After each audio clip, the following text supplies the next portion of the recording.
buenas tardes a todos.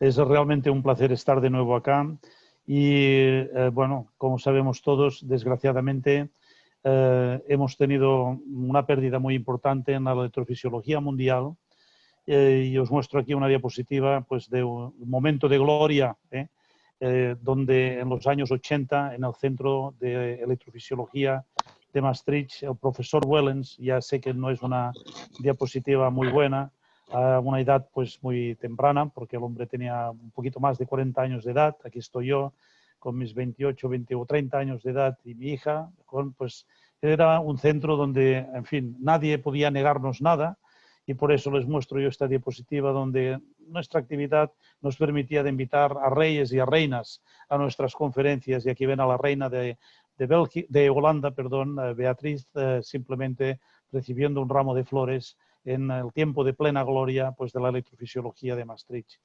Y así, pues, fíjense, una fotografía aquí también histórica con la reina, disfrutando los dos un poquito durante este meeting del año 87, donde van a reconocer también a otro gran electrofisiólogo, Mark Josephson, que falleció también muy prontamente en su vida, debido, pues, como saben todos, a un melanoma, y Paul Puech de Montpellier, también fallecido por desgracia a una edad alta, pero realmente uno de los fundadores de lo que conocemos como la electrofisiología mundial moderna en estos momentos, con sus descripciones, sobre todo durante su tesis doctoral del flúter auricular.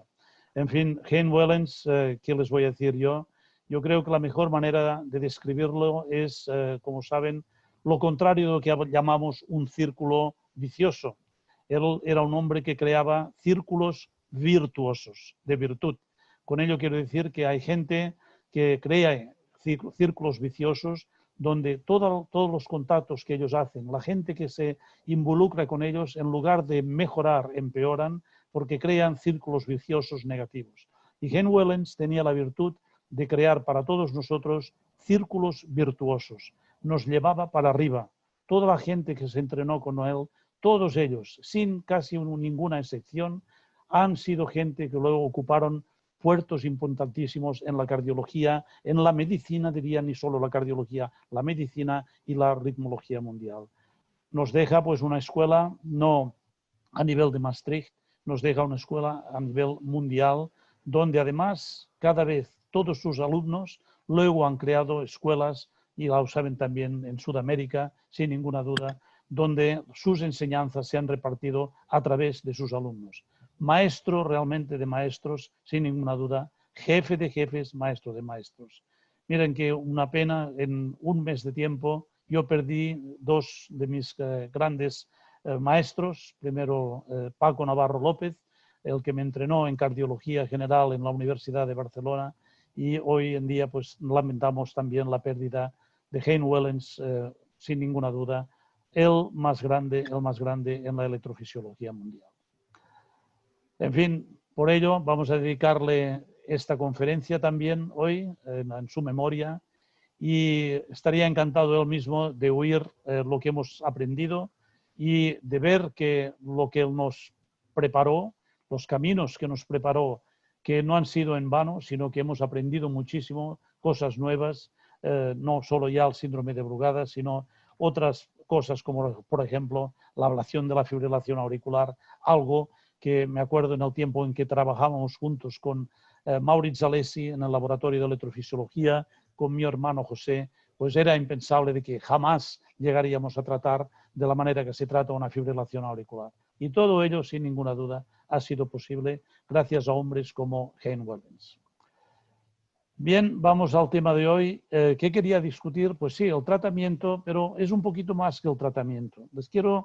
Lo que les quiero mostrar son una serie de cosas relacionadas al tratamiento del síndrome de Brugada, pero que en realidad es un conjunto, es un poquito comprender primero por qué tenemos que tratar, cómo lo vamos a tratar, pero luego también presentarles algo muy curioso, y es que hay un problema del que no hablamos jamás en el síndrome de Brugada, que es la incidencia tan alta de embolismos cerebrales en esta enfermedad, que también es un problema de tratamiento. Entonces vamos a ver tres cosas distintas. Primero vamos a hablar del pronóstico de los jóvenes con síndrome de Brugada. Luego vamos a hablar del tratamiento específicamente, medicamentos, con la quinidina naturalmente, el desfibrilador y la ablación, y luego ya cerraremos con este aspecto nuevo, quizás para muchos, que es el de la gran incidencia de embolismo pulmonar y lo que significa desde el punto de vista clínico, de diagnóstico, pero también de tratamiento de estos pacientes, algo, como van a ver, que todavía no comprendemos muy bien. Sí, para simplemente refrescar la memoria, por algunos que quizás no hubieran participado en la primera sesión hace un mes, recuerden que todo esto empezó con un niño, un polaco, un chico de 3 años de edad, Lech, que en el año 86 se presentó en nuestra clínica y pues después de haber sufrido varios ya episodios de fibrilación ventricular que fueron terminados pues gracias a la intervención eficaz de su padre, que era un mercenario muy bien entrenado en la resucitación cardiopulmonar. Y este chico, pues, como su hermana, ya que su hermana, pues, conseguimos los electrocardiogramas de la hermana, la hermana había muerto súbitamente a los 3 años de edad, también después de muchos síncopes y varios episodios de fibrilación ventricular, y este chico y su hermana tenían pues un electrocardiograma muy especial.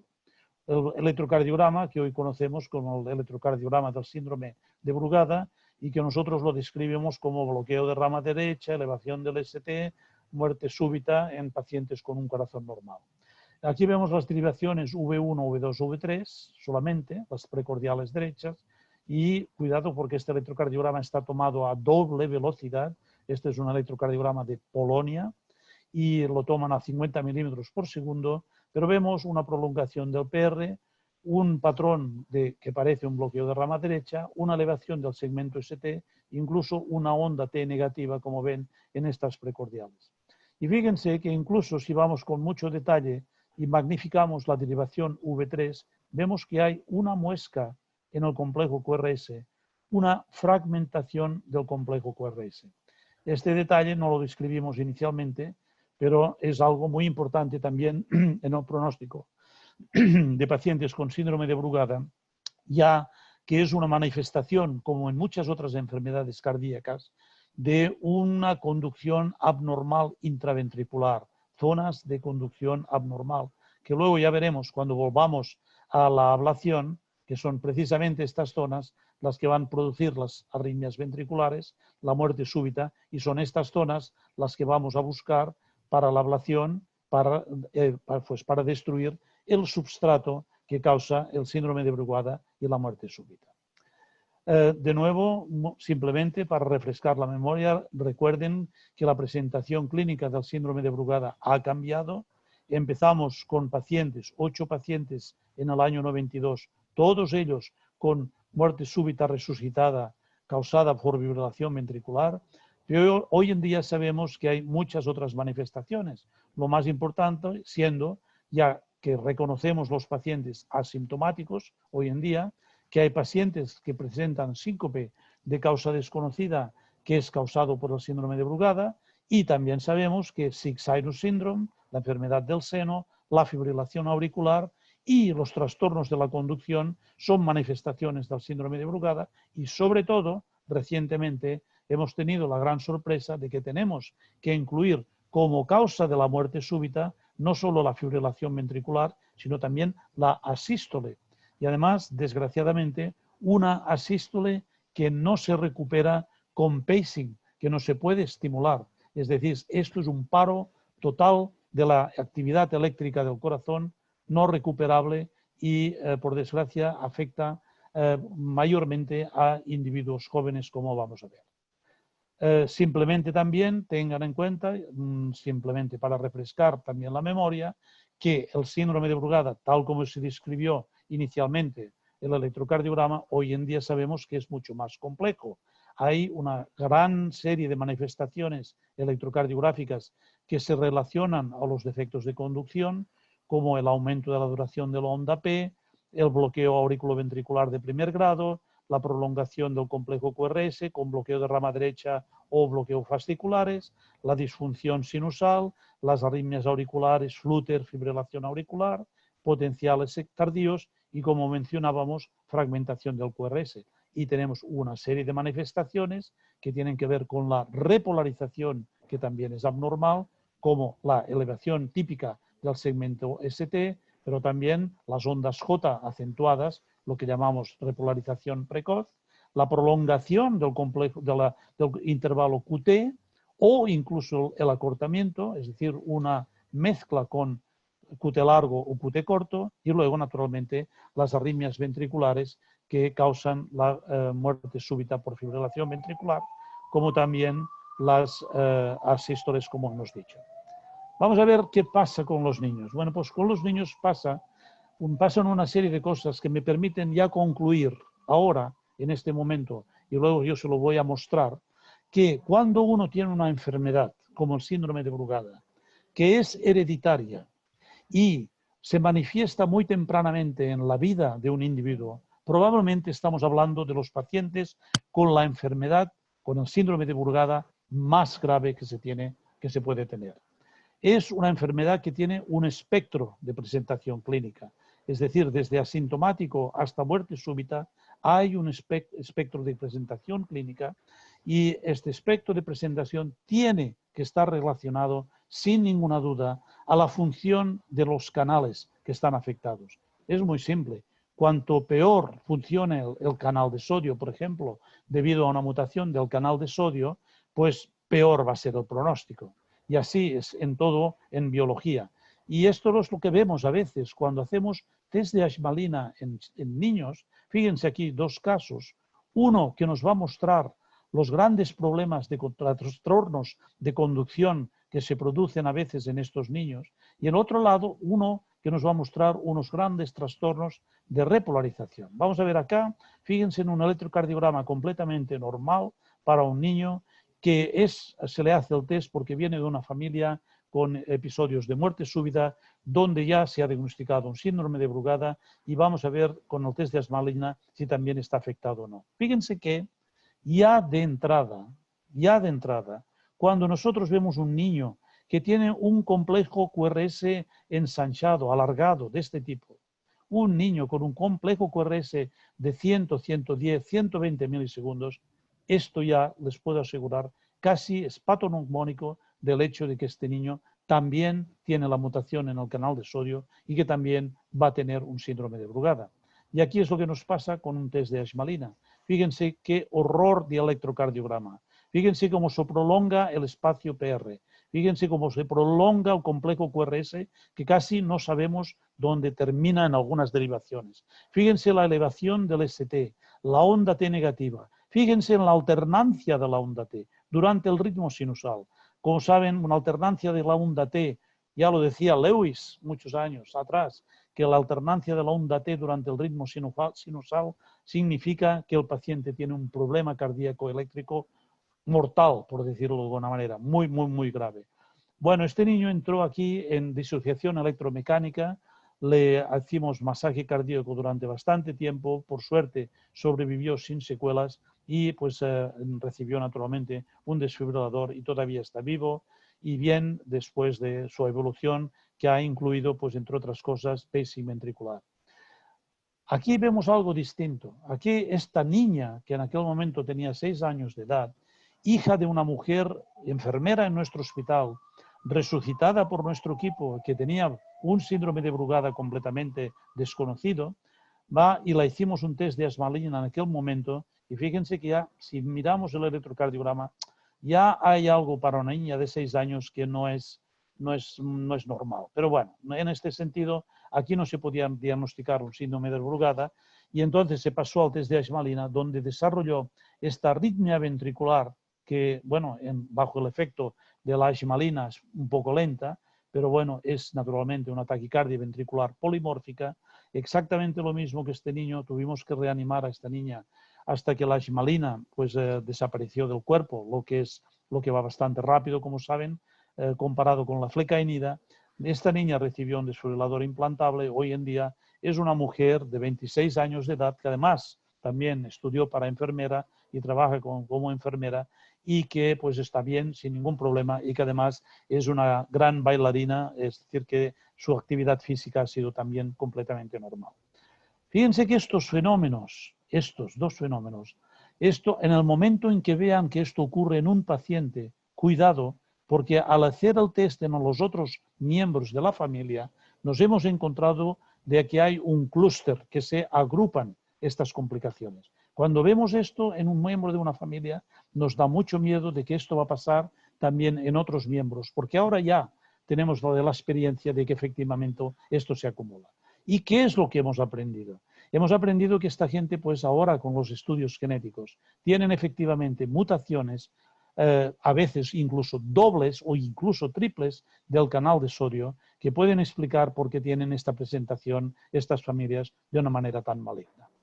Muy bien, esto es lo que nos puede pasar y esto, fíjense aquí, un ejemplo de ya presentado en el año 96 por Ayasawa, lo que yo llamo el patrón de Ayasawa, que este era un chico de 14 años de edad que por desgracia murió más tarde, donde Ayasawa en aquel momento intentó con una fulguración, precisamente con una fulguración en el ventrículo izquierdo, eliminar estos potenciales que hoy en día llamaríamos ondas J o repolarización precoz, en este chico que en realidad pues también tenía un síndrome de Brugada no reconocido en aquel momento.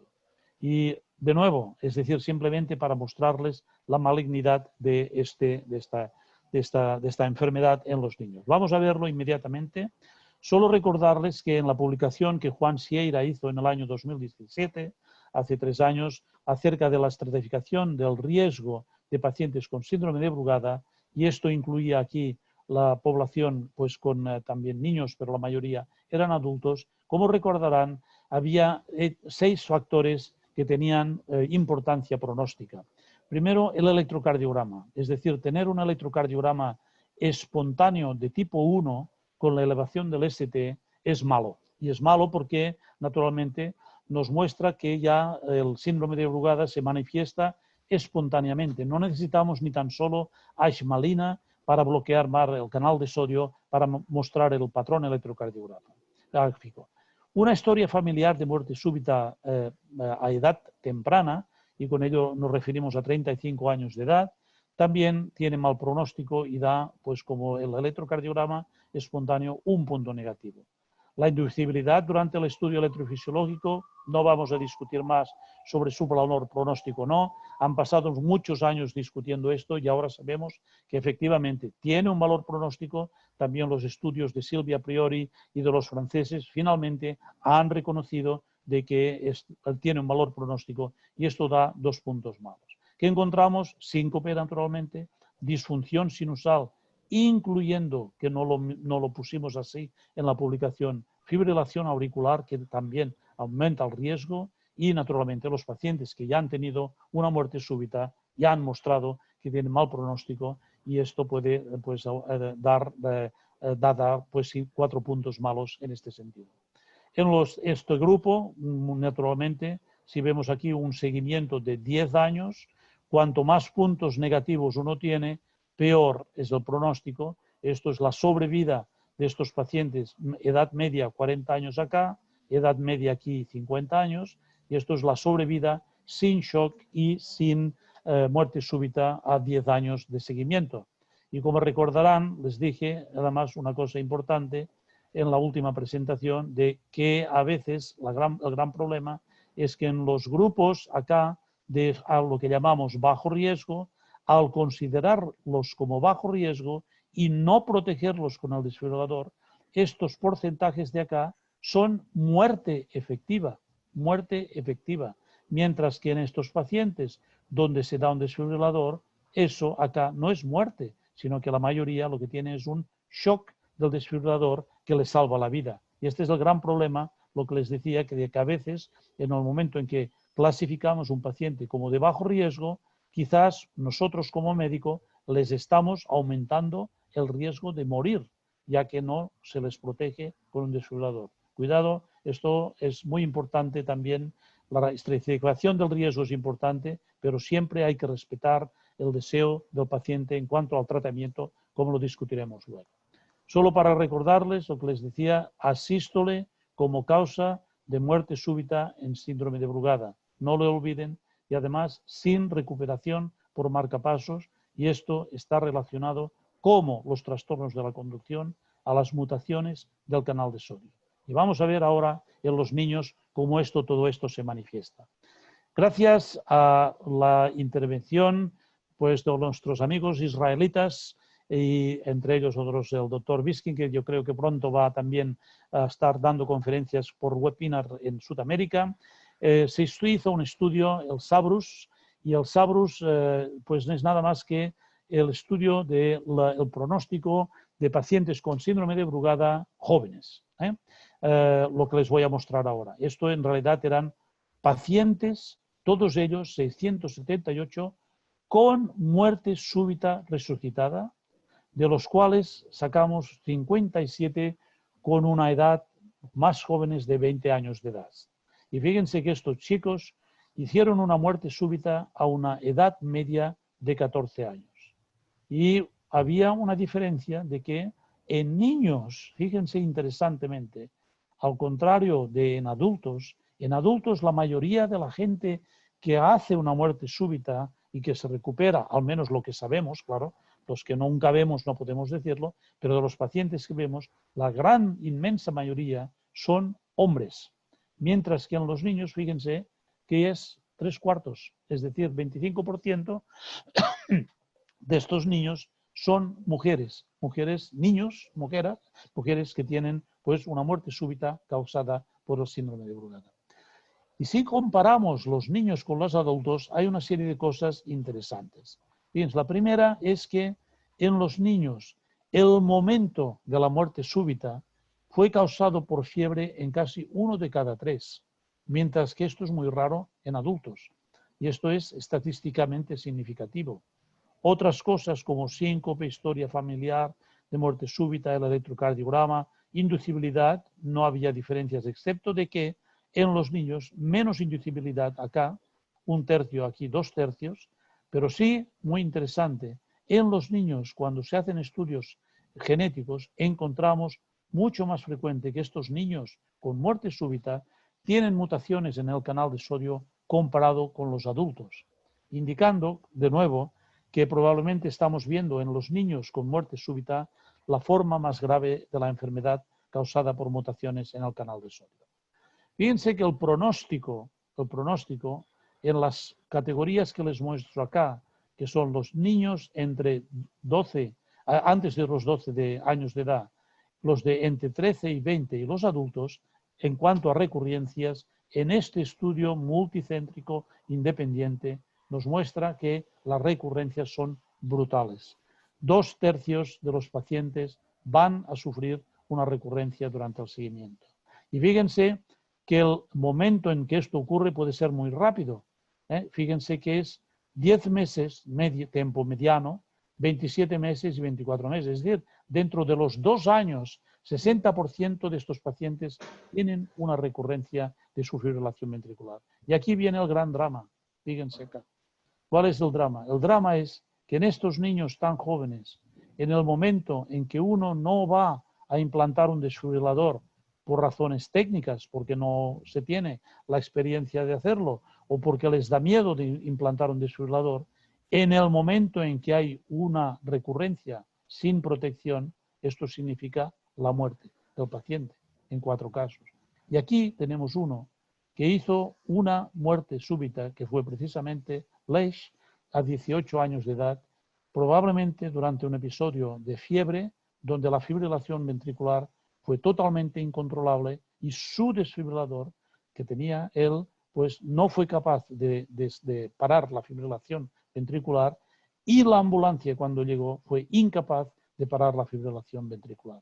Es decir, aquí relacionado probablemente, no se lo puedo asegurar, pero relacionado probablemente con un nuevo episodio de fiebre, porque siempre hacía Leish la fibrilación ventricular cuando tenía fiebre. Es decir, un pronóstico muy malo en cuanto a recurrencias, y de nuevo el problema de que al no dar un desfibrilador en estos pacientes, por las razones que sea, cuando hay recurrencia significa la muerte del paciente.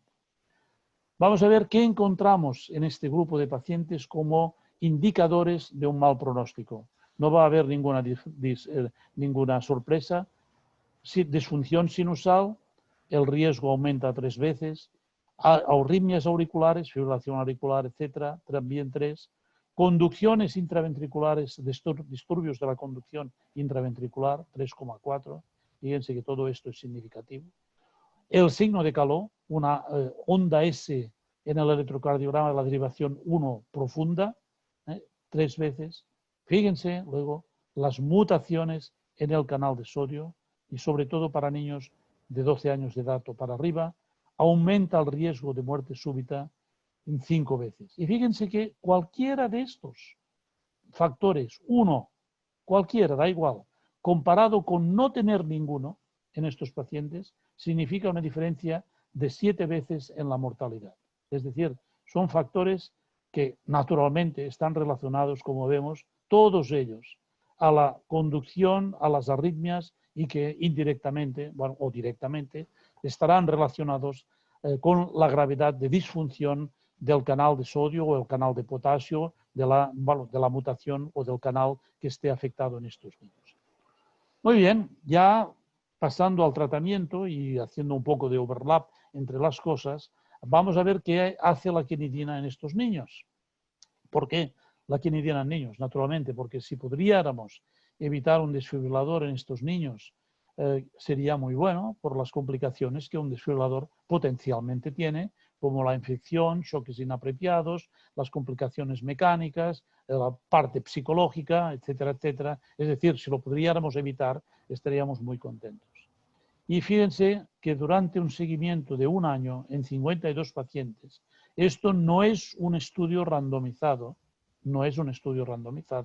pero es simplemente una base de datos del SABRUS.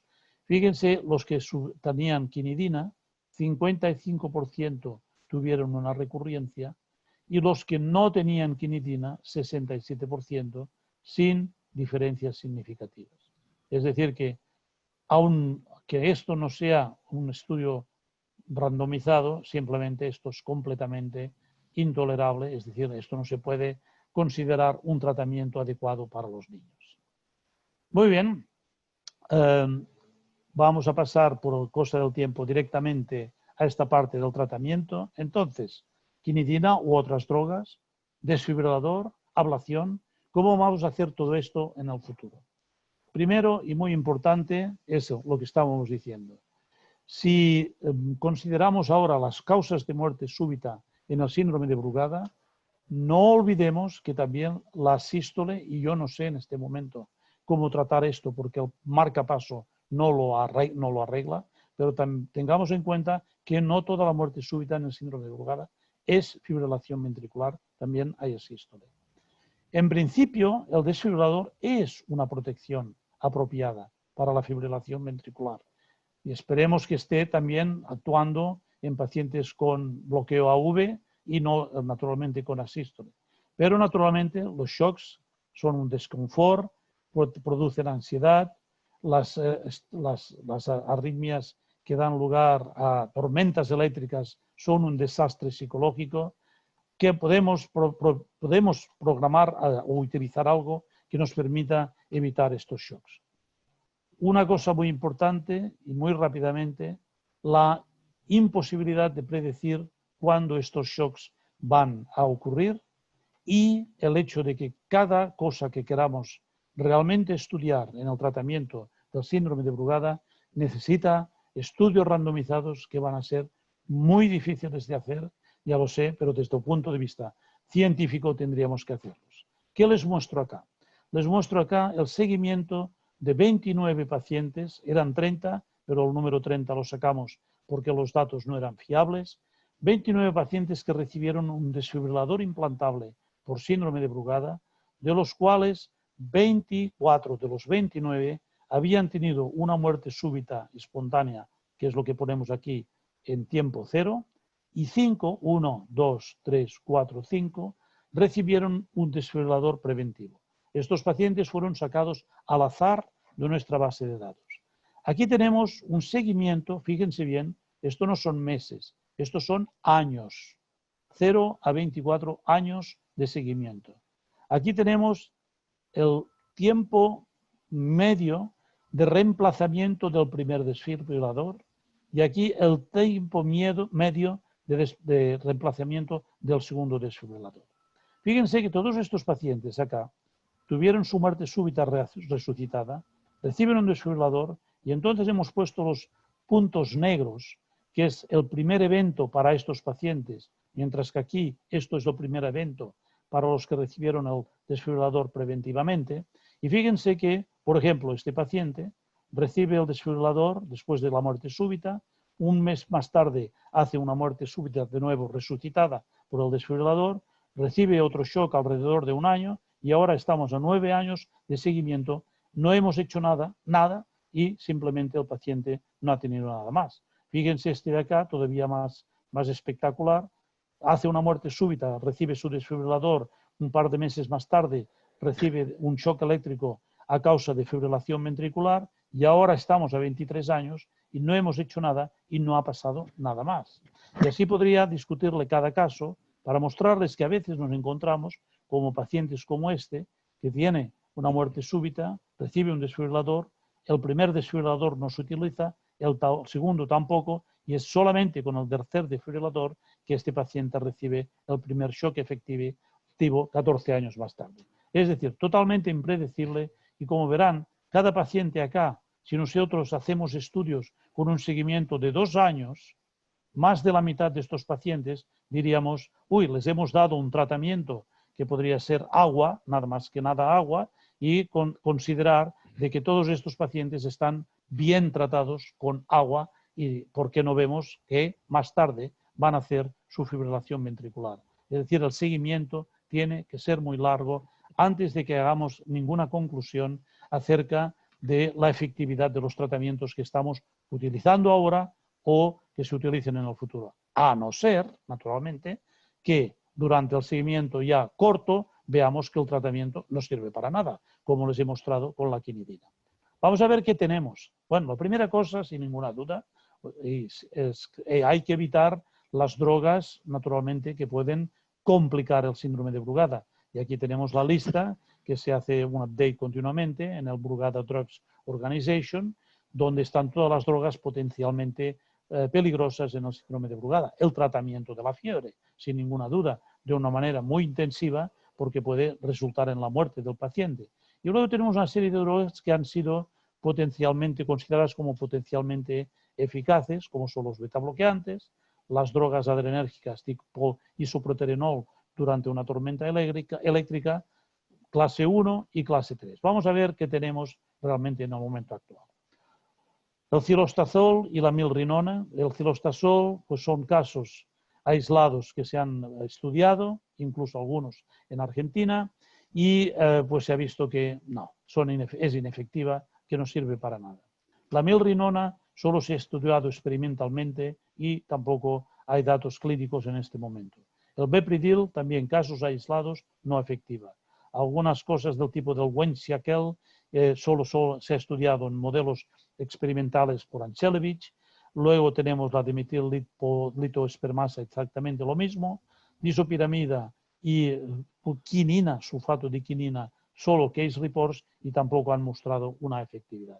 Es decir, que no ha habido ninguna droga efectiva. Drogas claramente inefectivas, porque se ha mostrado ya la amiodarona, no hace nada, los bloqueantes del calcio en realidad pueden ser peligrosos, silostazol ya lo he mostrado, y el único estudio randomizado que tenemos, que lo hizo Nademané en 2003, es lo que se llamó el DEBUT estudio, donde se randomizaron 86 pacientes, 3 años de follow-up, desfibrilador contra propanolol. Y hubo 7 muertes en el grupo de propanolol y 7 shocks en el grupo del desfibrilador. Y el comité ético decidió de que como el propanolol no aumentaba la mortalidad, pero no protegía contra la muerte, que el estudio tenía que pararse y se publicó pues después de estas 7 y 7 muertes, con la conclusión de que el propanolol, si bien no aumenta la mortalidad comparado con el desfibrilador, no protege y el desfibrilador sí que protege. La quinidina, de nuevo, aquí tenemos algunos datos. Belhassen, un gran supporter, un gran apoyador de la quinidina, pues nos ha mostrado finalmente de que de los pacientes con síndrome de Brugada, que 60% solo son inducibles y de los hechos 60, 88 convertirse en no inducibles con quinidina, esto nos da 50% de candidatos para un tratamiento a largo tiempo. Pero fíjense que lo que vemos, si tenemos los datos de Anguera, que hizo un estudio a 5 años follow-up, con quinidina tuvo 34% de recurrencias, con lo cual la quinidina tampoco se puede considerar efectiva en este sentido. Y luego hay el gran problema de la tolerancia, estudios de Hermida y Buscema, que han mostrado que más de la mitad de los pacientes, casi 2/3 de los pacientes, paran la quinidina simplemente porque no la toleran.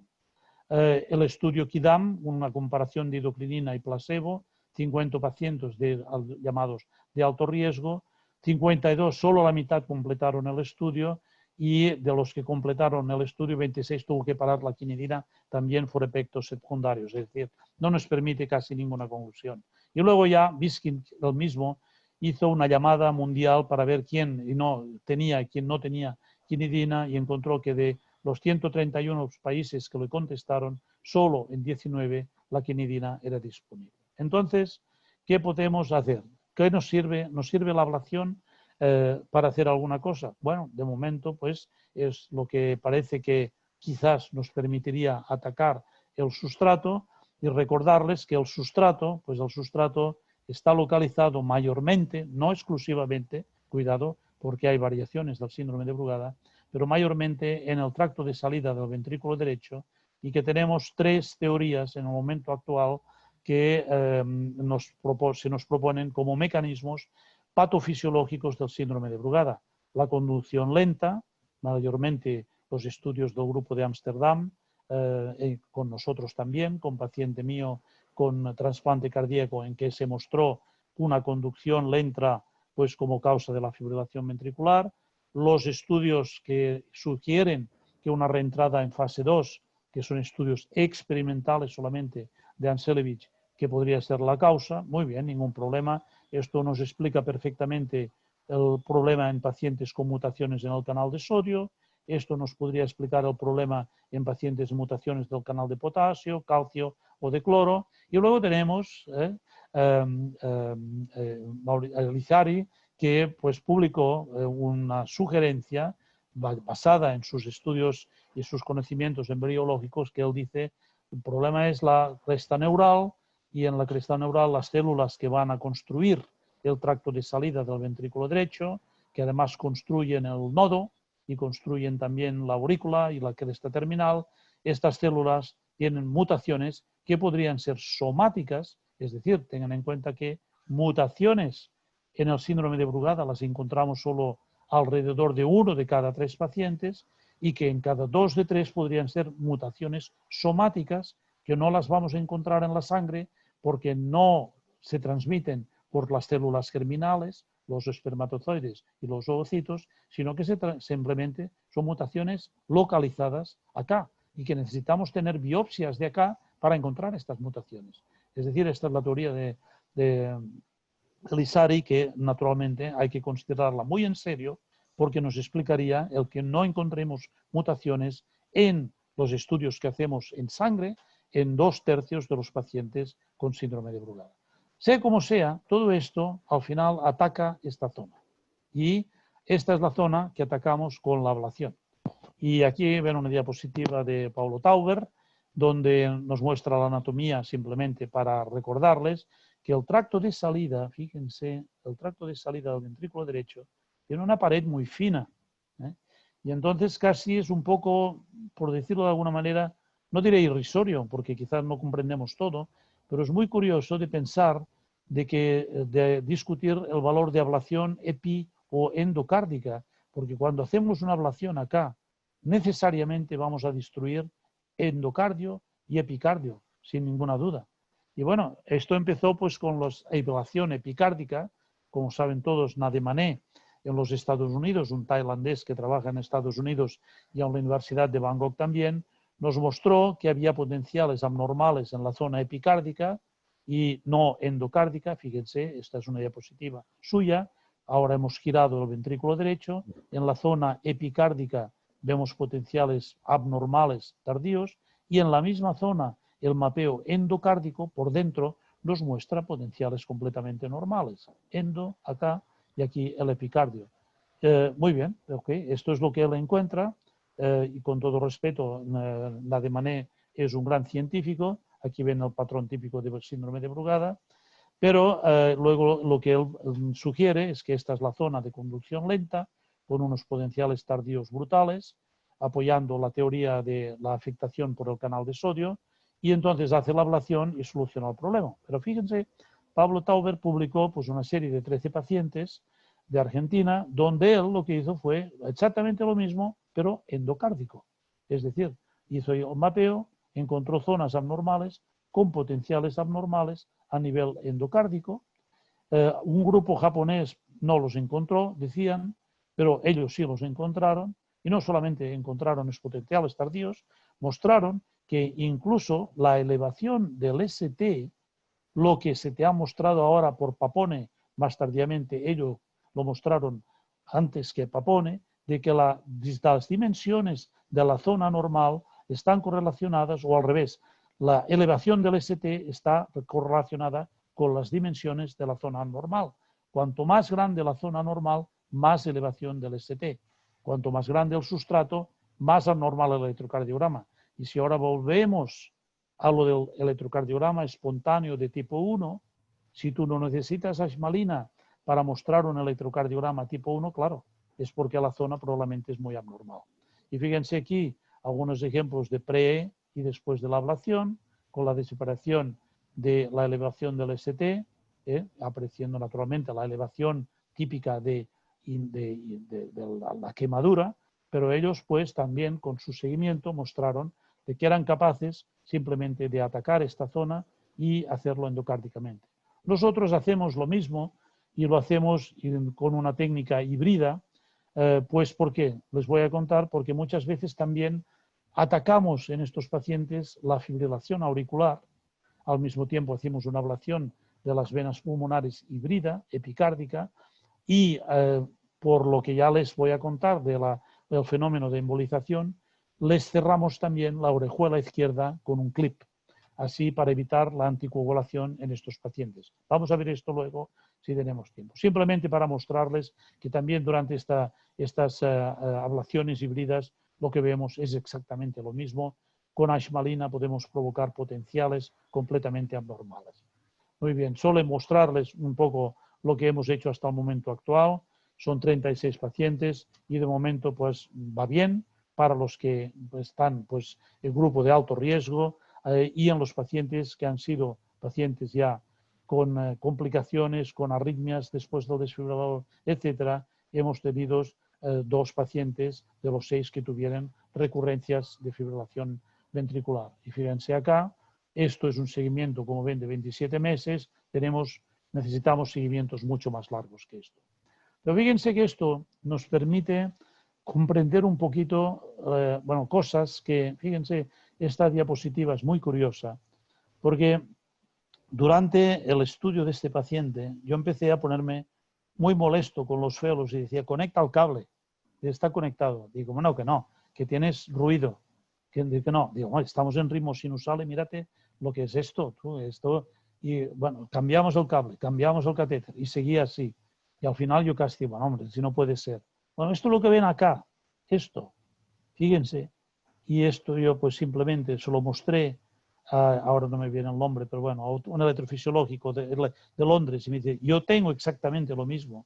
Esto es actividad continua eléctrica en ritmo sinusal, en el tracto de salida del ventrículo derecho, una zona protegida que en realidad no ha todavía descargado para afuera, pero es como una bomba que está acá con actividad continua eléctrica en el tracto de salida durante el ritmo sinusal. Esto es el complejo QRS y esto es actividad eléctrica continua. Yo no me lo creía hasta pues que lo vi y que después vi que había otros electrofisiólogos que habían observado lo mismo. Fíjense lo que necesitamos todavía comprender sobre el síndrome de Brugada. ¿Qué es lo que en un momento dado en realidad podría desbloquear esta actividad continua que está ahora aquí protegida y que salga y produzca la fibrilación ventricular? No tengo ni idea, pero esto es naturalmente una bomba que puede explotar en cualquier momento.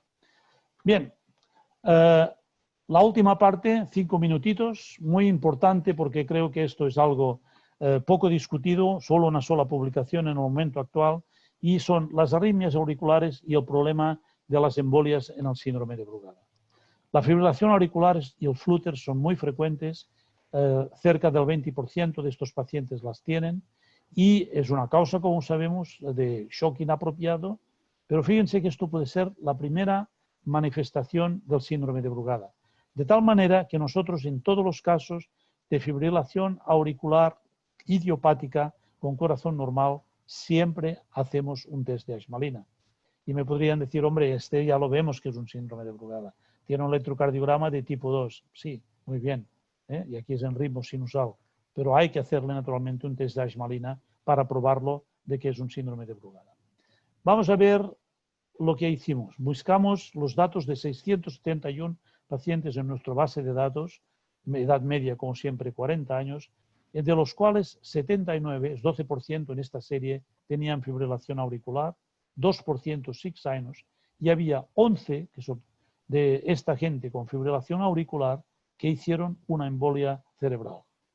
O sea, fíjense, 11 de 79 son 14% de personas con 40 años de edad, además sin otra patología, porque estos pacientes con síndrome de Brugada no tienen insuficiencia cardíaca, no tienen, en fin, no tienen los problemas de la gente mayor, que son los factores de riesgo. En general, no son diabéticos, no son hipertensos, lo vamos a ver en detalle, pero es una incidencia muy importante. ¿Cuáles eran las características? Las típicas de siempre, es decir, encontrábamos mutaciones en 24%, todo lo que te quieran. Importante, el SHATS score y el SHATS-2 vascular score de esta población. Fíjense, no llega, bueno, llega justo a medio punto. ¿Por qué? Por las mujeres, naturalmente, y por alguno con hipertensión. Pero es decir, es una población que, de acuerdo con el SHATS score, es simplemente una población de muy bajo riesgo para embolización cerebral. Y sin embargo, 11 de estos 79 hacen una embolización. ¿Por qué? No lo sabemos. Buscamos. ¿Y qué encontramos? Encontramos una sola cosa, y es que habían 32 pacientes en quienes la fibrilación auricular fue la razón que después de un test de Ashmalina se diagnosticó un síndrome de Brugada, y en 47 de estos 79 teníamos pues ya un diagnóstico de síndrome de Brugada y luego presentaron fibrilación auricular. No había nada distinto, excepto de que en este grupo de acá, los que se diagnosticaron de fibrilación auricular antes del síndrome de Brugada, había menos strokes. ¿Por qué? Porque estos pacientes se trataron como fibrilación auricular, mientras que estos se trataron como síndrome de Brugada y la fibrilación apareció después. Y 10 de ellos, 20%, tuvieron una embolización pulmonar, cerebral. 9 hombres, 2 mujeres. Tratamiento antes de la embolización, solo un paciente tenía aspirina. El score del SHATS vascular, como van a ver, naturalmente, de los 11 pacientes, una distribución de 0, 5, 4, 1 punto, y como ven acá, solo un paciente, un score de 2 y uno un score de 3. ¿Qué se les dio? NOACs, los anticoagulantes nuevos, a todos excepto uno. Y fíjense que mala suerte, precisamente este, que no recibió los anticoagulantes nuevos a causa de la edad, porque no había pago de la seguridad social, pues entonces este hombre, que además tenía un score de 3, hizo un sangrado mesentérico y murió a causa de este sangrado. Secuelas de las embolizaciones, no hubo grandes secuelas, una paresia en uno, una pérdida así de concentración, etcétera, en otro paciente. ¿Qué encontramos de significativo entre los 11 que hicieron una embolia por fibrilación auricular y los 68 con fibrilación auricular que no hicieron embolia? Solamente dos cosas. Estos tenían una edad un poquito mayor y lo más importante, pues que acá, como lo ven, 91% de estos tenían fibrilación auricular asintomática, completamente asintomática. Y esto ha sido una constante en el síndrome de Brugada, después de la implantación de un desfibrilador, encontrarnos con shocks eléctricos por fibrilación auricular que nunca se había diagnosticado, ya que era completamente asintomática. En fin, les he mostrado pues una serie de cosas. La primera, el mal pronóstico de los niños, las dificultades en el tratamiento de los niños, que por desgracia todavía la quinidina no sigue siendo una opción de tratamiento y de que, como les he visto, de la misma manera que les comenté de que en los pacientes de bajo riesgo a veces el doctor es un riesgo al no tratar al paciente con un desfibrilador, nos encontramos exactamente lo mismo con los niños. En el momento en que nosotros no damos un desfibrilador, el pronóstico puede ser muy malo porque representa la muerte del paciente. Las ablaciones están exactamente viendo cómo han visto cómo estas son efectivas sin ninguna duda, cambian el substrato, modifican el substrato.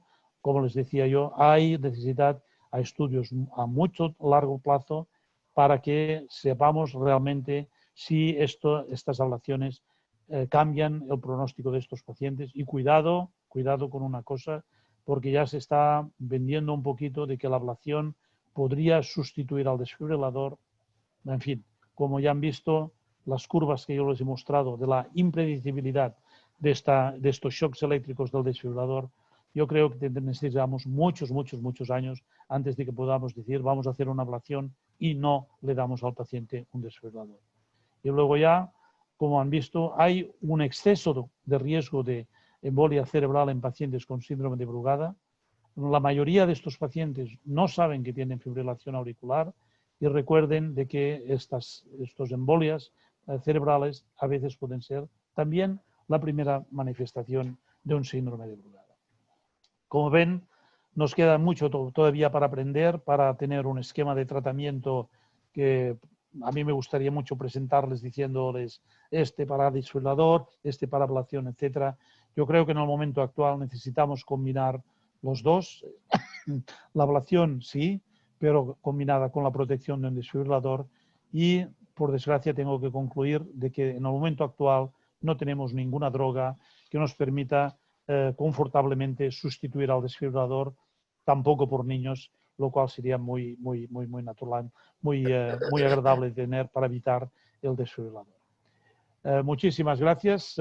Esto es lo que les quería presentar y quedo a su disposición pues, para las preguntas que puedan venir. Bueno, muchas gracias, Pedro. La verdad, una excelente presentación. Y yo quería hacer un breve comentario antes de invitar a nuestro invitado especial, el doctor Mauricio Escarnavaca. La vez pasada, cuando hablamos sobre el diagnóstico, vos, Pedro, dijiste que uno de los problemas a veces era los médicos que generan un pequeño peligro en el sentido que minimizaban un poco la sintomatología o las conductas a tomar, y esos a veces podían ser seguidos de accidentes, ¿no? Pero yo, un poco en defensa de esa comunidad cardiológica global, quiero decir que es tan abominable el crecimiento que ha tenido y tan rápido y tan desconcertante el crecimiento que ha tenido todos los avances sobre el síndrome de Brugada, y tantas hipótesis, y tantas teorías, y tantas ictus redictus, que la verdad a veces el cardiólogo general está un poco confundido, y hasta el día de hoy a veces ustedes lo que hacen Brugada no se pueden explicar muchas cosas, entonces a veces el cardiólogo general hay que darle cosas muy prácticas y muy claras que sean realmente demostrables para poder tratar a estos pacientes. Una brillante exposición, es un honor para nosotros y realmente enalteces las actividades de esta Sociedad de Electrofisiología Argentina. Quería invitarlo al doctor Mauricio Escarnavaca, si tiene algún comentario para hacer, que es nuestro invitado especial de hoy. Mauricio. Gracias, Claudio. Buenísima apresentação. Congratulações para Pedro, espetacular, com informações novas para mim. E gostaria de também agradecer a Ricardo por essa invitação. Assistindo à apresentação de Pedro, surgiram várias dúvidas, várias questões que gostaria de ver se temos o tempo para discutir. A primeira é que mais nos incomoda, aqui no Instituto de Coração, em São Paulo, acompanhamos uma série de pacientes. Eu creio que temos em torno de 150 pacientes. Não é muito, porque temos provavelmente há 20 anos que estamos colecionando esses pacientes, pero la mayoría de los pacientes son asintomáticos. E eu creio que dos 150, creio que 100 ou 110 ou 120 pacientes são completamente, o diagnóstico se fez porque eram familiares e se identificou o tipo 1. O problema é como tratamos desses pacientes. E assistindo, eu creio que temos um tempo médio de seguimento em termos de 75 meses. E nesse período, 1 ou 2 pacientes apresentou manifestação clínica, síncope ou taquicardia ventricular polimórfica. E a pergunta, valeria a pena considerar a ablação em pacientes assintomáticos de baixo risco? Pensando nas considerações que Pedro fez, gostaria de saber a opinião de Pedro. Como lidar com pacientes jovens que há um risco pequeno ou intermediário que não fica tão entusiasmado para implantar um desfibrilador, mas sabes que ao longo da vida há um risco. ¿Haveria o papel da ablação precocemente? Não. Es, Mauricio, naturalmente una pregunta muy importante porque, como sabes, si nosotros tuviéramos un tratamiento con la ablación que fuera comparable con la ablación de una taquicardia nodal o de un paciente con un Wolff-Parkinson-White, donde nosotros destruimos el substrato, la vía nodal lenta o la vía accesoria y el paciente está curado, naturalmente la discusión estaría acabada. Nosotros creo que todo el mundo en el momento actual está de acuerdo en que estamos ya empezando a comprender un poco el sustrato del síndrome de Brugada, la localización, el tracto de salida ventricular derecho, los potenciales, todo ello ya empieza a tener mucho sentido. Y efectivamente, la ablación, si elimina la elevación del segmento ST, nosotros consideramos que es como eliminar la preexcitación en un Wolff-Parkinson-White y que esto pues tiene que significar, en principio, de que esto está curado. Lo que pasa es que hay que mostrarlo. Y mostrarlo significa que necesitaríamos un estudio randomizado. Se está haciendo, Mauricio, ya sabes tú que Carlo Papone y nosotros mismos también estamos ofreciendo la ablación como una posibilidad y mea culpa, te voy a decir la verdad, porque es que en realidad tendríamos que randomizar a los pacientes y tendríamos que seguir a estos pacientes 20 años y probablemente tendríamos que en el momento actual protegerlos a todos con un desfibrilador para evitar que un fallo en nuestros conocimientos resultara en la muerte del paciente, ¿no? Con lo cual, el estudio randomizado se tendría que hacer utilizando la ablación y utilizando el desfibrilador y randomizando, naturalmente, la ablación. Un grupo sí, un grupo no. Estos datos no creo jamás que los vayamos a tener jamás. Voy a ser muy sincero, porque es muy difícil, Es decir, también tiene que ver con el número de pacientes. Y lo que dices es muy importante, no es solamente en tu centro, es en todos los centros donde la mayoría de los pacientes que se ven hoy en día son asintomáticos. ¿Por qué vemos a estos pacientes? Muchas veces porque ha habido una muerte en la familia y se nos presentan los pacientes para ver si ellos tienen algún problema, que es el estudio que hizo el Papadakis, que nos lo he mostrado hoy, donde mostró que haciendo test de Ashmalina a los pacientes, a los familiares de pacientes que murieron de causa desconocida, una muerte súbita de causa desconocida, pues encontraron en 67% de las familias que había un síndrome de Brugada. Es decir, esto te lo puedo mostrar rápidamente, creo que acá, si aquí, es decir, es una de las diapositivas que no mostré, acá, Es decir, estas son las estadísticas de todas las familias que se estudiaron, se encontró en 42% que había pues una causa familiar de muerte súbita, de las cuales 28% o 67% de todas las familias que se diagnosticaron tenían síndrome de Brugada. ¿De acuerdo? Y entonces esta gente son asintomáticos, los familiares son asintomáticos. Los 303 pacientes que murieron no, pero los 900 y pico de personas que se estudiaron eran asintomáticos. ¿Qué hacemos ahora con estas 85 familias donde se ha encontrado un diagnóstico de síndrome de Brugada? Hay que protegerlos a todos, hay que hacer una ablación.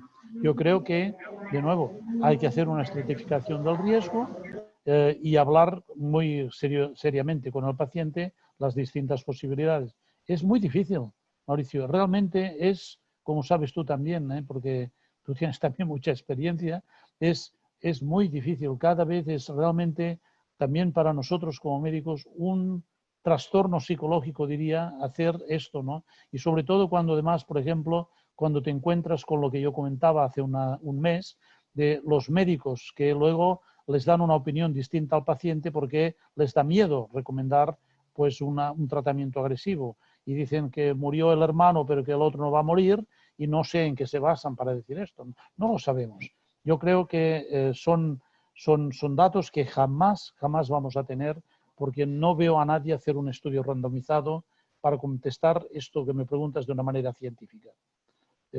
Desgraciadamente tengo que decirte que no lo estamos haciendo bien. Es yo creo la conclusión.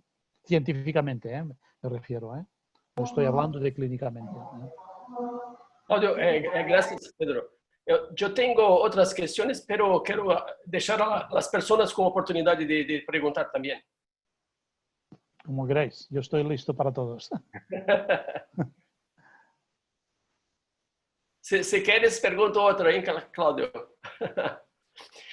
Enquanto Cláudio pensa, Pedro, deixa eu te perguntar outro aspecto. Uma questão fisiopatológica e que é a oportunidade de uma nova estratégia de tratamento, que é o papel do sistema nervoso como deflagrador da síndrome, da taquicardia, da arritmia em síndrome de Brugada. Sabemos que a vagotonia acentuada está relacionada com os eventos. Temos hoje uma técnica relativamente simples de provocar uma denervação parasimpática. Vês alguma possibilidade terapêutica da utilização da denervação vagal como tratamento de síndrome de Brugada, por exemplo? Bueno, es curioso, Mauricio, porque pensaba que me ibas a decir hacer una denervación simpática. No, vagal. Bueno, te voy a decir por qué. Porque hemos hecho un par de denervaciones simpáticas. Y las hemos hecho pues porque de vez en cuando te encuentras con un paciente que tiene una clínica que es un poco distinta de lo que consideramos estándar. Hemos tenido un par de pacientes con síndrome de Brugada que han hecho un patrón que casi, si tú no supieras que tienen un patrón de tipo 1, dirías que era una taquicardia polimórfica catecolaminérgica, porque hacían las arritmias durante el ejercicio. Y existe también, es decir, como todo, siempre hay factores pues, que no conocemos muy bien. Nosotros no hemos hecho hasta el momento actual nada en el sentido de una ablación del vago, digamos, en este sentido, porque en realidad... si tú te miras los electrocardiogramas del endocavitarios, me refiero, te voy a decir la verdad, no se ven muchas bradicardias importantes antes de la fibrilación ventriculares. La mayoría de pacientes tienen un ritmo sinusal normal, ningún problema, en boom, sale pues simplemente la fibrilación ventricular pues de la nada, realmente como un relámpago con un cielo completamente azul, ¿no? Y la verdad, yo creo que desde el punto de vista patofisiológico, el hecho de que los pacientes hacen la muerte súbita muy a menudo durante la noche, lo cual sigue siendo estadísticamente verdad, te sugiere que esto podría tener un buen efecto. Es decir, lo que pasa que, claro,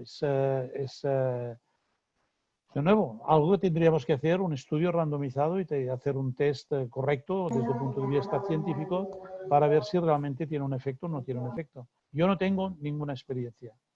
Lo que te puedo decir es que desde el punto de vista del tratamiento con beta bloqueantes, ya te mostré el estudio randomizado de Nademané, y nosotros hemos tratado, yo he tratado, muchos pacientes, muchos, probablemente son 20, 25, con sotalol a veces para controlar la fibrilación auricular.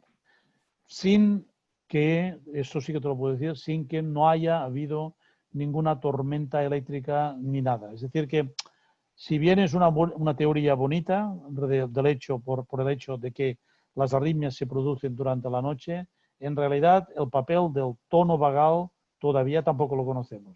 Sabemos que, por ejemplo, la estimulación vagal a través de una comida una comida copiosa, el test del estómago lleno también eleva produce una elevación más grande del ST, completamente de acuerdo. Pero claro, que esto esté relacionado directamente con el nervio vago es otra cosa. Es más complejo que esto. Es decir, es un poco... ¿Sabes qué me recuerda, Mauricio? Esto me recuerda... ¿Te acuerdas de Kummel cuando él hablaba de la fibrilación auricular adrenérgica, vagotónica y la mixta? Sí. Exactamente. Es lo mismo, es lo mismo, es lo mismo. Es decir, él no hablaba nunca de una sola, había la adrenérgica, la vagotónica y la mixta. Y esto me parece que en el síndrome de Brugada también tiene que ser la norma en lugar de ser la excepción. Sí, sí. Perfecto. Vamos a darle un poco de... Muchas gracias, Mauricio, y gracias otra vez, Pedro. Dentro del panel de comentadores que quieren hacer alguna pregunta, el doctor Scaglione.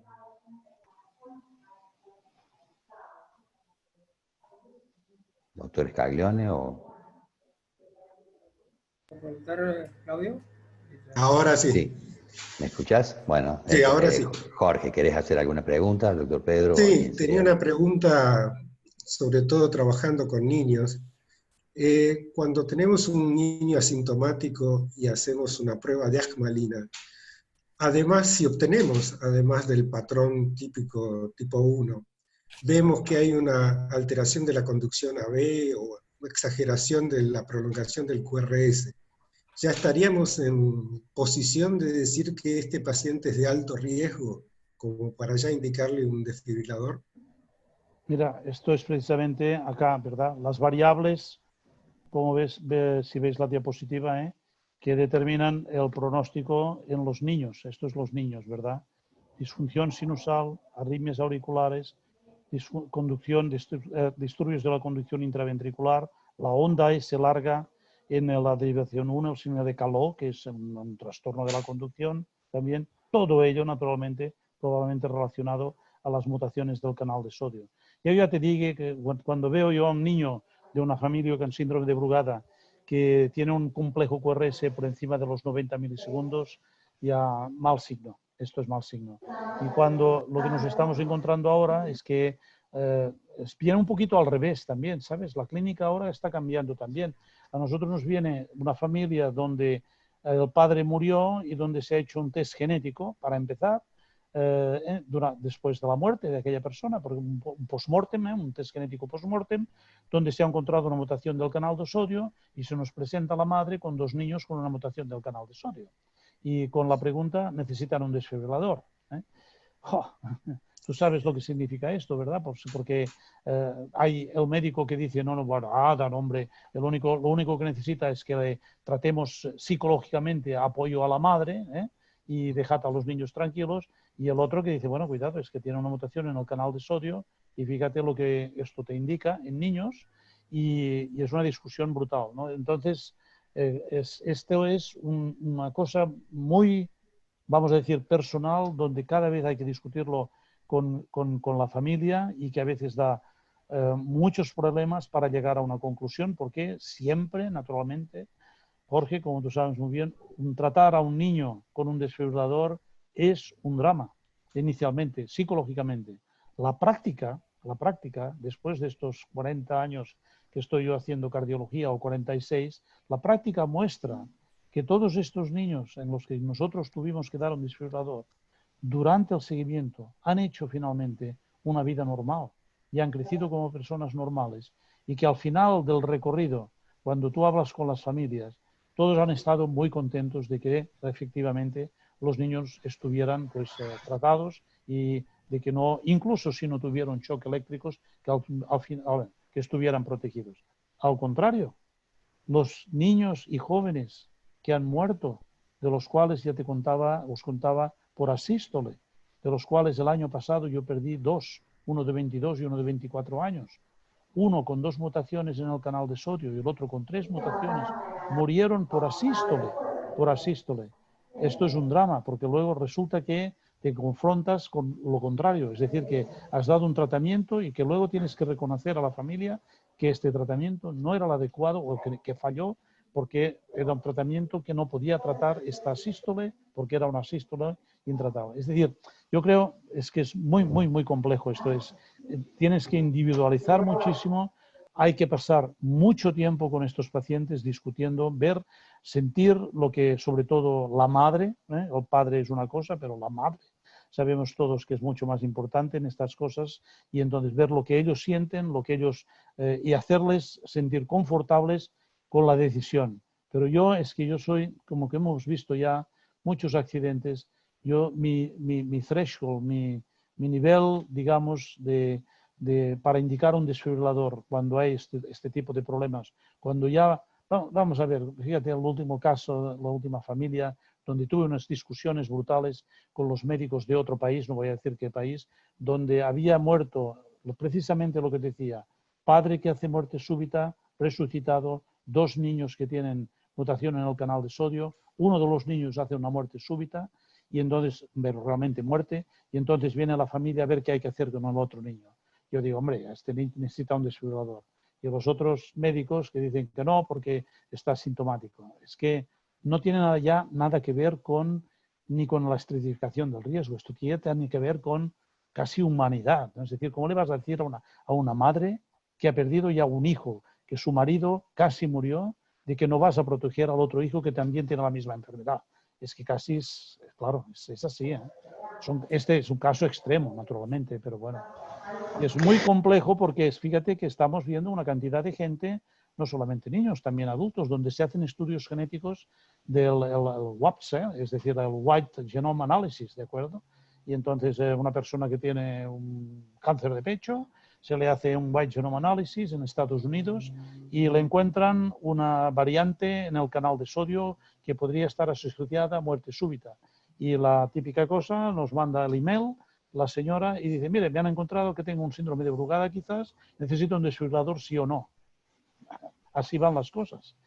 Es muy complejo, sí. Ya lo sé lo que decía también Claudio o Ricardo, de que las cosas han ido muy rápidas, ha habido una cantidad brutal de información que todavía no la hemos digerido. Es así, no, la estamos digiriendo, pero todavía no está digerida, ¿no?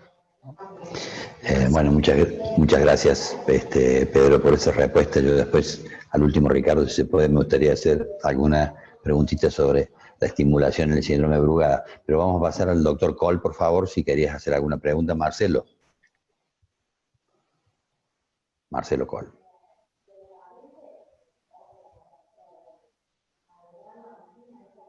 Marcelo Cole.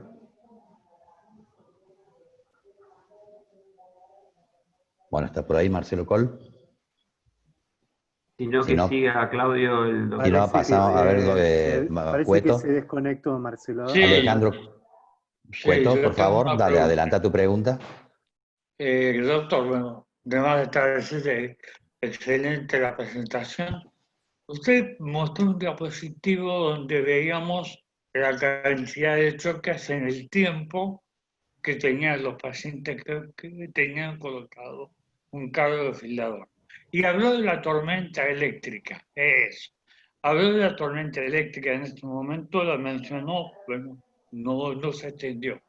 Cuando tenemos un paciente con síndrome de Brugada, con una tormenta eléctrica, ¿actuamos igual que con un paciente isquémico con tormenta eléctrica o tenemos algún otro recurso o alguna otra elemento o arma para enfrentar la tormenta eléctrica en un paciente con Brugada? Bien, es una situación naturalmente muy distinta. Es un paciente isquémico con una oclusión, por ejemplo, aguda de una arteria coronaria. Podemos atacar este sustrato pues abriendo la arteria coronaria y reperfundiendo el paciente. Es una de las cosas que se puede hacer.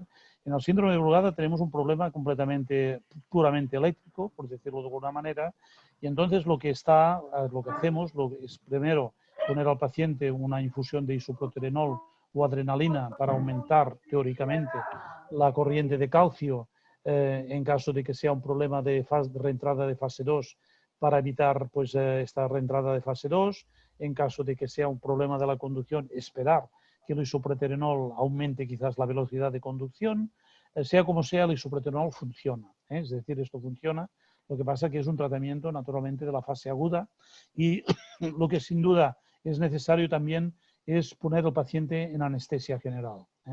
¿Por qué? Pues por muchas razones. La primera, seguro, en el momento en que el paciente tiene ya un desfibrilador y recibe un shock desde el otro y del otro y el otro del otro, naturalmente esto psicológicamente un desastre, no se puede permitir que el paciente sufra psicológicamente. Entonces nosotros los ponemos en anestesia general, infusión de isoproterenol. Pero cuidado que a veces hemos necesitado incluso llegar a una circulación extracorpórea por membrana, es decir, para soportar pues la circulación de estos pacientes, y el paciente que al final pues hicimos un trasplante cardíaco porque no salía de estas tormentas eléctricas, pues llegamos al trasplante cardíaco para controlar este problema, ¿no? Y es decir, pero bueno, yo creo que el tratamiento adecuado es anestesia general, isoproterenol, y si hubiera algún factor de tipo de drogas que han afectado a este paciente, como podría ser drogas antimalaria o lo que sea, pues entonces naturalmente a veces considerar la manera de limpiar estas drogas o incluso con diálisis o lo que sea lo más rápidamente posible del cuerpo, ¿no? Pero la base básicamente es anestesia general, isoproterenol, paciencia y en caso de que vayan las cosas muy mal, circulación con membrana extracorpórea, sin ninguna duda, un ECMO. Bueno, muchas gracias por la respuesta y quería, ya que el doctor Marcelo Coll está desconectado, y hacerle una preguntita sobre tormenta eléctrica. Acá el doctor Ortega ha mostrado el tratamiento de las tormentas eléctricas con la estimulación parisiana o la estimulación septal alta, quitando la patente de Brugada, y de esa forma desaparecen las tormentas eléctricas, y pacientes que tenían frecuentes tormentas eléctricas en el seguimiento de más de 5 años nunca más han vuelto a tener taquicardia ventricular. Le quería preguntar al doctor Pedro Brugada, si en lo posible que sea lo más breve posible por el tiempo, porque todavía queda hacer algunas preguntas, si usted considera que la estimulación parisiana en forma permanente, o al menos cuando esté la patente evidente, podría de alguna forma prevenir la aparición de arritmias ventriculares. Sin ninguna duda. Es decir, mira, en primer lugar quiero excusarme porque había prometido presentar los datos que conozco del doctor Ortega, naturalmente, donde he estado además involucrado, es decir, él siempre me ha presentado los datos, los vídeos y todo esto, y sí. Y me excuso porque realmente me olvidé completamente de poner el pacing en esta presentación. Me excuso de verdad, porque además lo había prometido. Sí, el pacing pues es una manera de preexcitar, por decirlo de alguna manera, en lugar de destruir como la ablación. Si tú vas a cambiar las cualidades de la conducción en esta zona, si tenemos una zona de conducción lenta, y esto es la razón por la cual se producen las arritmias ventriculares, cuando destruimos esta zona esperamos evitar estas arritmias, pero si nosotros vamos a hacer pacing y vamos a preexcitar esta zona, que es lo que hace el doctor Ortega con su pacing, preexcitar esta zona, evitar la conducción lenta, es una manera alternativa de realmente de evitar estas arritmias ventriculares. Y yo estoy completamente convencido de que es un tratamiento además que hay que probar efectivamente, que es decir, que tiene, además es muy fácil, durante una tormenta eléctrica poner un marcapasos en el septo intraventricular o en el tracto de salida no es una operación mayor, ¿no? Con lo cual siempre, aunque, en fin, con la tormenta eléctrica o sin tormenta eléctrica, se puede simplemente meter un marcapaso en el tracto de salida y estimular el ventrículo derecho, seguro. Sí. Me excuso completamente porque había prometido poner datos acerca de la estimulación ventricular y lo siento mucho, con las preparaciones me olvidé completamente.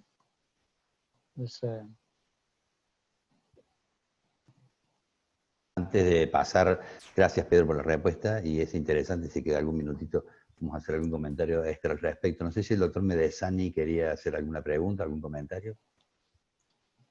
Si está conectado.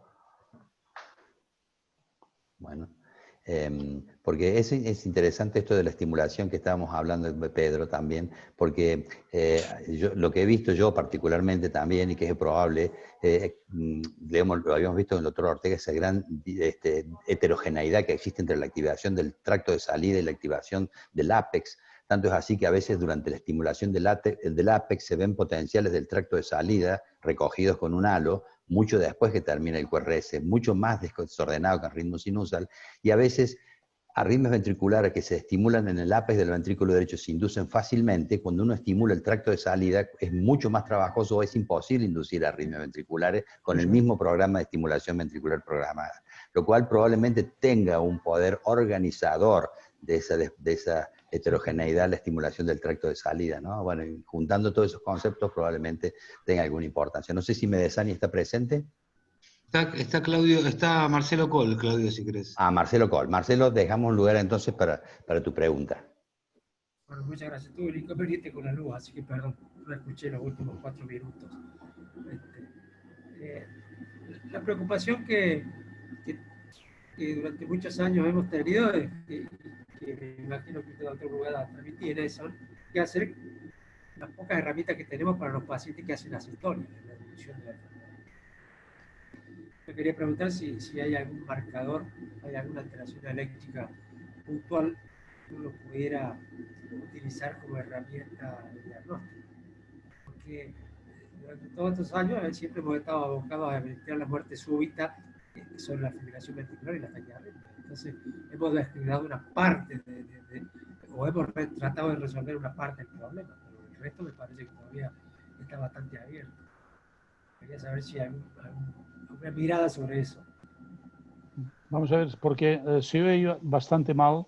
Te estás refiriendo a la muerte súbita por asístole, ¿verdad? Muy bien. Exacto, sí, en fin, sí. Bueno, es que la experiencia es limitada. Lo que sí sabemos es que estos pacientes que han hecho esta muerte súbita tenían un desfibrilador, y te puedo simplemente resumir que los pacientes fueron vistos con un intervalo entre 2 y 6 meses antes de la muerte súbita en nuestro hospital para un control rutinario, donde no había nada, absolutamente nada especial, pero la única cosa que hemos visto a posteriori, y gracias al hecho de que estos pacientes tenían un sistema Biotronic de home monitoring, de que analizando los datos había durante el mes y medio antes de la muerte súbita una aparición de pacing ventricular que no tenían antes y un aumento progresivo del porcentaje de pacing ventricular, como si estuvieran poniéndose bradicárdicos, etcétera, y todo lo que sea, pero no, sin llegar a 100% de pacing, eso no. Y, bueno, en fin, simplemente, la única cosa que vimos, hizo una taquicardia ventricular no sostenida de 6 latidos, que se siguió de una sístole, que además sin pacing, o sea, que el pacing no capturaba. Esto es todo lo que sabemos. Y el otro es un paciente que tuvo su control en la clínica, además con ecocardiograma, y estaba todo perfectamente normal. Y se presenta la familia con el paciente, 22 años de edad, completamente parado, es decir, inconsciente, y llega en nuestro hospital, nuestro propio hospital, pues donde en el momento en que llega, se empieza la reanimación y tal y cual, no tenía ninguna actividad, nada, absolutamente mecánica ni nada, con eco, se ve el corazón completamente inmóvil, por decirlo de alguna manera, y el pacing sin captura ni nada, es decir, como si realmente, pero sí que hubo en las semanas anteriores, luego a posteriori hemos visto eso. ¿Qué te decía? Estos pacientes, donde tenemos los datos, todos dos tenían múltiples 2 y 3 mutaciones en el canal de sodio, lo cual puede ser naturalmente un marcador de que la conducción y la creación de electricidad por el canal de sodio es como si de golpe y porrazo una batería para y el corazón dice, se acabó, no produzco más electricidad. Pero otros marcadores, te voy a decir la verdad, no hemos visto nada. Hicimos estudio patológico de los dos y todo lo que tú quieras, nada, absolutamente nada, en el momento actual. No sé si respondí bien la pregunta porque era muy difícil de comprender el sonido. Sí, sí, que yo entendí al menos. Sí. Bueno, muchas gracias a todos. Yo creo que es hora, no sé, Ricardo, te voy a dejar el cierre a vos y muchísimas gracias, a Pedro Brugá, por su excelente presentación y los comentarios que siempre enriqueciendo nuestros conocimientos sobre este tan progresivo síndrome, y gracias a todos los participantes por la atención que han prestado y las tan interesantes preguntas, y especialmente gracias también al doctor Mauricio Carnavaca por haber participado de esta reunión. Muchas gracias a todos. Sí, le pedimos disculpas a las preguntas del público, pero ya es la medianoche de Bélgica casi, y bueno, hemos abusado mucho tiempo de Pedro. Gracias, Pedro, por colaborar, como te dije hace un ratito, y el compromiso con toda la electrofisiología argentina. Realmente te apreciamos mucho tus webinars y hemos aprendido bastante, así que te agradezco todo como presidente de la sociedad, ¿no? Saludos al doctor Escanavaca y a todos los participantes. Saludos de mi parte Gracias. también, y que tengáis todos mucha suerte también con el COVID, que todo vaya bien y a luchar contra él, porque se puede luchar contra él. Que todo vaya bien. Hasta la próxima. Muchísimas gracias. Muchas gracias. Chao, chao.